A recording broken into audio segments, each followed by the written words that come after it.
back to Irish Footy Vlogs. Welcome back to another Rate the Rumour show, the transfer rumour show, we should say. This is a show that's right, rates the transfer rumour. Daz, these are going quite well, aren't they? I mean, they're going well. People like them. A few transfers have actually happened as well. I can't think of them all at the top of my head, but Lovich was on the show to Bray. Chris Lyons to Bray. They happened. Wilson's to Shells. I think there were one or two others as well. But yeah, it's gone well. It's a bit of crack anyway, and people seem to enjoy it, don't they? Yeah, absolutely. And that's great to hear. Off the season, having content. It's a long off season with 3 months with no games in the League of Ireland, but plenty of rumours going around the transfer season. It's always great when transfers come into that we predict. And it's even better when ones where I'm like, nah, it's a 2 out 3 out 10 comes 2 as well. That hasn't happened yet, by the way, this season. But yeah, we'll start off anyway with, we had him on before, linked to another club. He's back again. James Finnerty, linked to Sligo Rovers now, this time. Ooh. How do you see that one? I mean, Sligo obviously are looking for a centre back. They do offer full-time football. Yeah. How do you see that one? Yeah, no disrespect to James Finnerty, but I would have been thinking Sligo might be looking at a slightly more experienced player, a slightly better player, maybe a player who's better with the ball at their feet, because Sligo obviously like to play football on the ground as much as they can. Everyone knows to get with Finnerty, a hard-working, decent, committed player, and who would turn their nose up at that realistically. But yeah, it's quite an interesting one. Obviously, Sligo finished, ahead of Bowes this season as well. I would have James Finnerty back at Bowes. I would love him there. I'd probably put this one key at maybe a 6 out of 10. I would put it at 6. I don't really see it being for sure definite, but I'd say there's something in it. He's definitely linked with a few clubs. Be interested to see if that particular one happens. This one now might surprise a few people, but Bastien Hery linked with a move to Bray Wanderers. Of course, Hery has been around the clubs recently, hasn't he? And that is a surprising one now. When you said Bastien Hery, I was like, please don't say Bowes, please don't say Bowes. His most recent link or club rather was actually Galway United as well, and obviously he's left them now as well. Here's one for you I'll throw in. He actually lives in Bray apparently as well. So yeah, look, firstly I have to say Bastien is a great player on his day. And I was devastatingly let down by him at Bowes. Honestly, it was a punch in the stomach. I thought he was going to be really good for us, a really positive player. And he just wasn't. But we all know what player is there. We could go back to his form at Limerick, say, and with Bray in the first division. Like, they have some player in their hands if he can recapture any sort of that kind of form. There's definitely a player there. He was okay at Finn Harps. He wasn't the worst player in the world there, but if he could just put his head down and really play with Bray and go at it, he could really be a star in that league and a star in that Bray team. The fact that he lives there too, Keith, and a new manager, an exciting young manager coming in that wants to play football the right way, might suit his style as well and might give him a new lease of life, and he could come up as a promotion hero.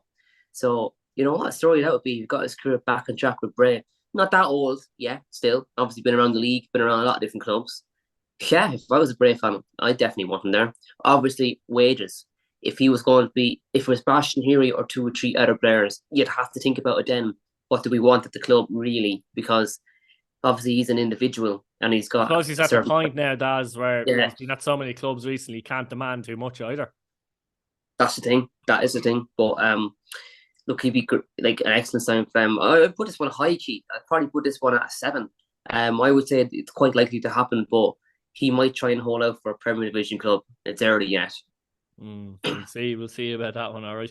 Lee Grace to St. Patrick's Athletic. I'm squinting a little bit there because I know that he's a year left in his contract, and this one has been actually touted around a few places, to be fair. He'd obviously be a good signing, don't get me wrong, but I mean, a year left in his contract. Would Shamrock Rovers let him go to St. Patrick's Athletic? I mean, it's not as if he was on the bench or anything for Rovers. They rotate their centre backs, but he played enough games for them last season in that left-hand side of the central defence, Yeah, he definitely did. And especially with Rovers getting through to certain stage in Europe or rounds where they have games in Europe every week, you're going to need as many good players at your club as you can have. Shamrock Rovers are a club, obviously, where they've got a squad of players rather than a small batch of players because of the teams they play. The fact, obviously, too, he's got a year left in his contract. He would have to either be loaned, released, or a fee agreed between the clubs, or a mutual termination of his contract, which is where it gets messy. Who will Rovers bring in to replace him? Lee Grace, in my opinion, is an excellent defender. probably one of the best in the league. He would walk into, in my opinion, probably any team in this league. And I'm sure any club in this league would have him.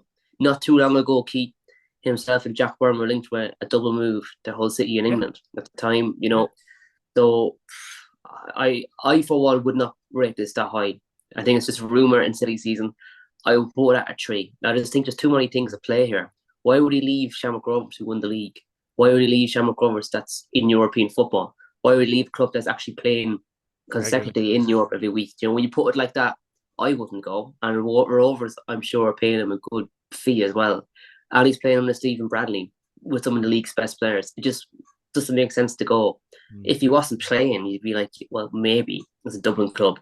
Yeah, it's a club that will be fighting for Europe. You'd see something, but no, I would put this low. I put it as a 3. I don't think there's anything in it. Yeah, I'd be very surprised myself with this one. Aaron O'Driscoll, he's unattached now to Drogheda United. Was at Shelburne last year, but was at Longford previously where he played really, really well. And guess who he linked up with? Dara Doyle. And of course, Dara Doyle's assistant with Kevin Doherty at Drogheda United. Could be something on that one. I said it could be. Unattached. He's not that old either. He's quite young. He's played a lot of games for his age. He's been around a few different clubs, like you said. He knows that obviously he's played at first division level with Longford. Longford were the only club that were not full time. They've obviously finished quite high up in the first division. So he was in a good footballing team. And, you know, Drogheda like to get the committed, hard working players like that. You know, a bit of kind of like Bows in the old times when they used to get the grafters of the league, I think, and put together a group of players that are spirited and mentally strong and tough and hard to beat. Drogheda like to get players like that. I would see something in this. I'll probably put this at a 7. I could see it happening. I could see him fitting in there. And obviously he's a defender's defender. Like, he likes to get his head in the ball and all the old school defensive traits. Doesn't really suit a high line, but that's not something Drogheda would look to play too often. Love an old school defender. I think they're very underrated. Get the job done. Get rid of it. Get into position. Job done. That's all you need to do. Get rid of it. Don't let him get in. And then that's what he gives you. I put it at a 7. I think it'd be a great move for him and a good move for Drogheda. Brilliant. And finally now, this man it's hard to judge this man as well. Matty Smith. I mean, how many times does he get linked to so many clubs? And Dundalk is the link here. A possible loan deal to Dundalk here is the current link. Obviously contracted to Derry. Was on loan with Shelburne for half the season last season as well, but technically now he's back at Derry, and all reports suggest he won't be at Derry next season. So loan deal to Dundalk, do you think? It's hard to see anyone pay a fee for him, is it? No, respect to Matty Smith, I don't really see anyone paying a fee for him unless it's quite a low fee. Obviously, at that time when Derry bought, who did they buy off Rovers that time? They bought someone, I can't remember who it was, but they paid money for him, and everyone's kind of like, what? So Brandon Kavanagh. Yes, that's who it was. Now, I would put it unlikely they'd pay a fee for him. I certainly wouldn't rule it out. Dundalk have money. They have money to spend, but would they spend it on Matty Smith, or they could get somebody else in the league? That's what you're thinking of. But I would say a loan move is probably most likely for everybody. If he's not getting in at Derry, if he's not getting on there, if he's not fitting into the team, he's obviously going to want to move out. He's not going to get into that team. That team is really, really good and are only going to improve this season, I think. I can't see many of their squad leaving or jumping ship after the season they've had. But then again, Keith, you might want to stay. A club in European football, a really good talented young manager, a great bunch of players, great stadium, a great fan base. It's hard to put all that behind you unless there's other issues at play, which I think there is, obviously, with the low move. Last year plays a part in that too. I would put it at a 6. I think he will move. Whether it be to Dundalk or not, who knows? But I'll put it at a 6 for me. I would say he's going to get out of there either way. If it's not to Dundalk, it'll be to another team, I think. Yeah, brilliant stuff, Daz. We'll leave it there, guys. Thanks for watching. Subscribe to the channel, hit your bell notification button, and let us know what you think of these potential moves. Give us a rating out of 10 in the comments. Brilliant. Thanks, Daz. Cheers, Keith.